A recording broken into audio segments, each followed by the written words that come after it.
Assalamualaikum warahmatullahi wabarakatuh. Apa kabar anak soleh dan soleha? Semoga semuanya selalu sehat walafiat dan dalam lindungan Allah Subhanahu wa Ta'ala. Amin. Berjumpa lagi bersama Miss Yayat. Kali ini kita akan membahas tema 2 subtema 1, yaitu bermain di lingkungan rumah. Nah, dalam subtema ini kita akan membahas tentang panjang pendek serta rendah dan kuatnya tekanan dalam sebuah nada. Kemudian kita juga akan membahas tentang aturan-aturan ketika bermain di rumah dan tujuan dibuatkannya aturan ketika bermain di rumah. Lalu di pelajaran bahasa Indonesia kita akan membahas tentang menjawab pertanyaan berdasarkan soal cerita dan macam-macam benda. Nah, kemudian dalam pelajaran matematika, kita akan mengenal konsep perkalian sebagai bentuk penjumlahan berulang. Nah, dan yang terakhir yaitu dalam pelajaran PJOK, kita akan belajar tentang gerak tanpa berpindah tempat. Sebelum kita mulai pelajaran ini, mari sama-sama kita berdoa. Yuk teman-teman, kita berdoa bareng-bareng ya. Rabbi zidni ilma warzuqni fahma. Amin. Oke teman-teman, kita mulai pelajaran ini dengan membahas pelajaran SBDP. Di pelajaran SBDP ini, Miss Yayat punya lagu untuk teman-teman. Lagunya berjudul tentang Awan Putih, ciptaan Ate Mahmud. Siapa yang sudah pernah dengar? Yuk teman-teman, nyanyi bareng ya.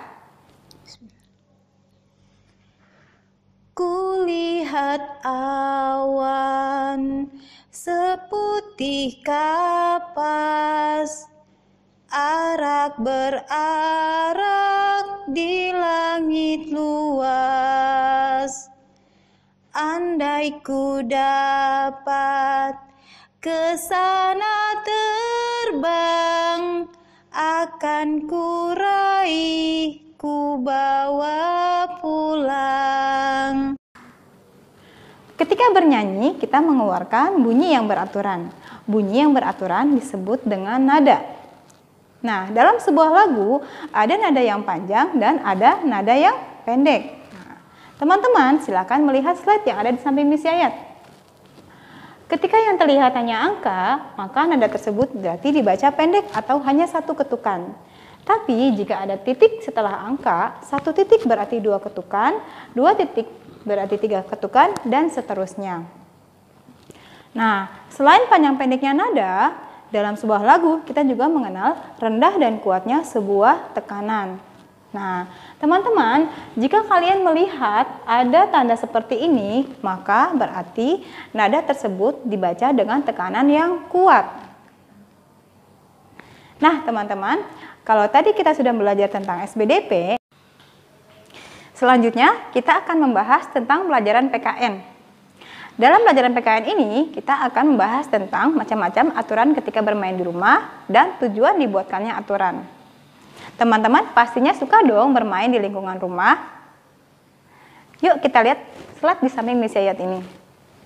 Wah, senangnya ya melihat Nina dan adiknya bermain dengan rukun. Nah, teman-teman, dalam bermain pasti kita memiliki aturan. Seperti bermain dengan rukun, bermain tidak lupa waktu, kemudian merapikan mainan setelah selesai bermain, dan mencuci tangan dan kaki setelah selesai bermain. Aturan dibuat untuk terciptanya tata tertib. Nah, teman-teman kira-kira apa yang terjadi ya ketika bermain tidak sesuai dengan aturan? Pastinya semuanya akan menjadi berantakan atau tidak terciptanya sebuah kerukunan. Selanjutnya, kita akan membahas tentang pelajaran matematika. Nah, untuk pelajaran matematika kali ini kita akan membahas tentang konsep perkalian sebagai penjumlahan berulang. Lebih jelasnya lagi, teman-teman silakan melihat slide yang ada di samping Miss Yayat. Kelompok pertama berjumlah 5 biji congklak. Kelompok kedua berjumlah 5. Dan kelompok ketiga juga berjumlah 5. Atau 5 ditambah 5 ditambah 5. Sama dengan berapa teman-teman? Ya, 15. Atau kita bisa merubahnya dalam bentuk perkalian. Bagaimana caranya, Miss? Caranya, berapa angka yang kita kalikan?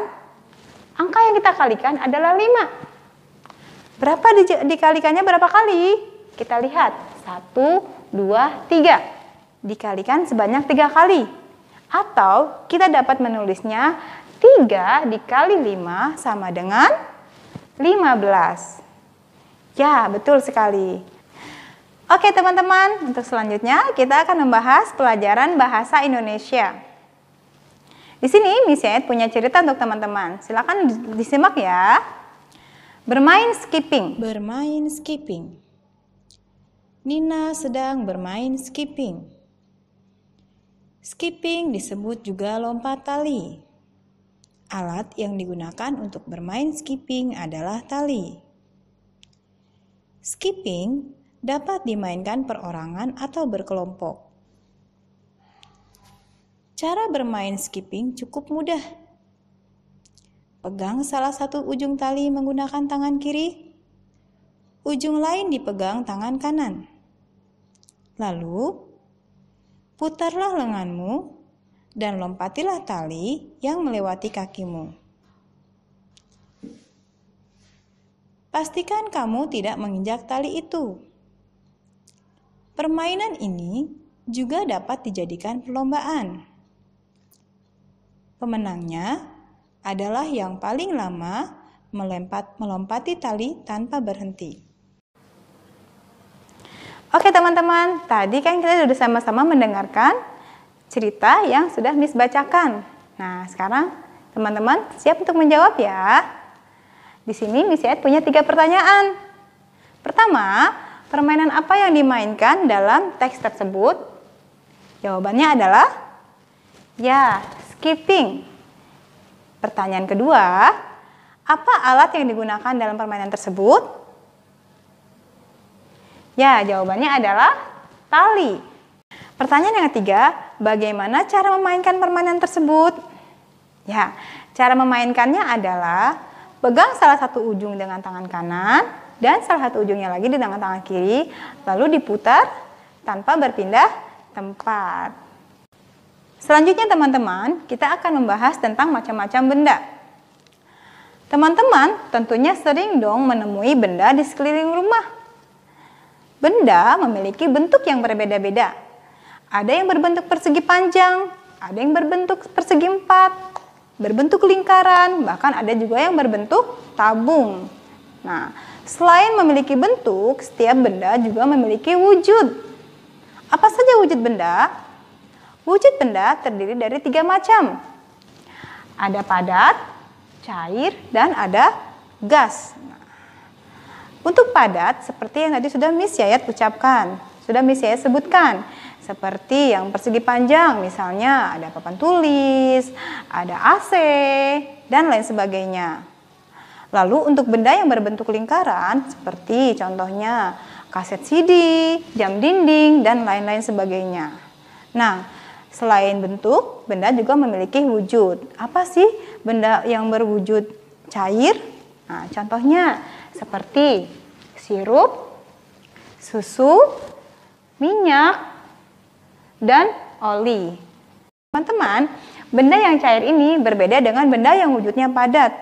Jika benda padat, dia tidak akan berubah bentuk saat dia diletakkan dimanapun. Contohnya, papan tulis.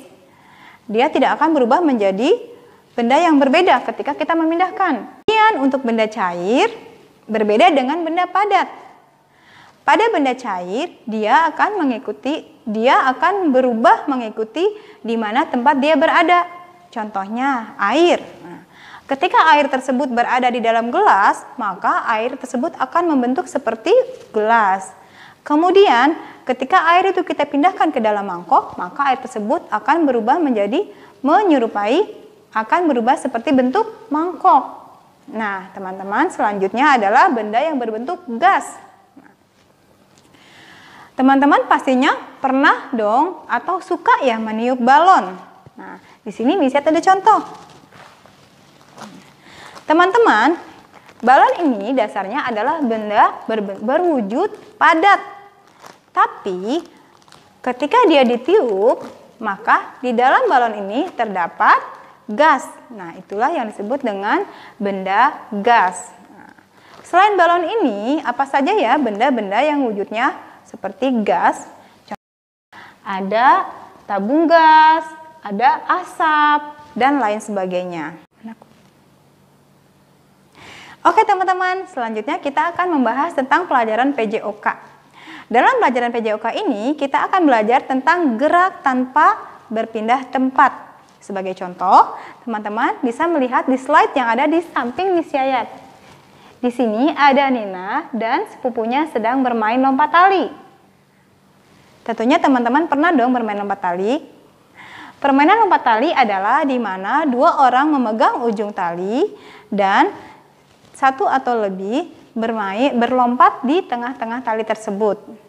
Nah, permainan lompat tali itu berguna untuk melatih kekuatan otot tangan.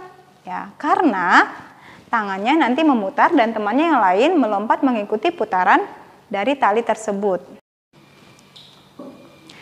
Alhamdulillahirrabbilalamin. Teman-teman, tanpa terasa ya pembahasan kita untuk subtema 1 ini sudah selesai.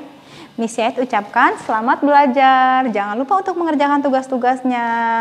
Wassalamualaikum warahmatullahi wabarakatuh. Ilaliko, sampai berjumpa lagi insyaallah. Ilaliko, sampai berjumpa lagi insyaallah.